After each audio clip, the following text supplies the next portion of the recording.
Qur'on so'zining ma'nosi nima?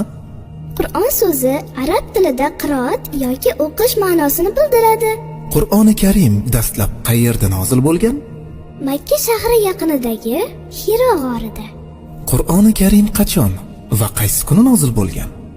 Ramazon oyining Laylatul Qadr kechasida nozil bo'lgan.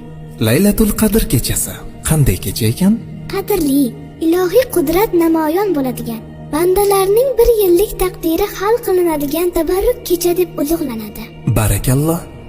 Qur'oni Karim nozil bo'lishi qancha vaqt davom etgan? Milodiy 610-632 yillar davomida Makkada 13 yil, Madinada 10 yil, hammasi bo'lib 23 yil davom etgan. Qur'oni Karimni Allohning huzuridan olib tushgan farishta kim? Jabroil alayhissalom. Qur'oni Karimni ilk bor qiroat qilgan kim? Payg'ambarimiz Muhammad sallallohu alayhi va sallam. Jabroil alayhissalom payg'ambarimiz Muhammad sallallohu alayhi va sallamga Qur'onni keltirgan vaqtda payg'ambarimiz necha yoshda edilar? 40 yoshda edilar. Zikr nima degani? Zikr arab tilida eslash, yodga olish degani.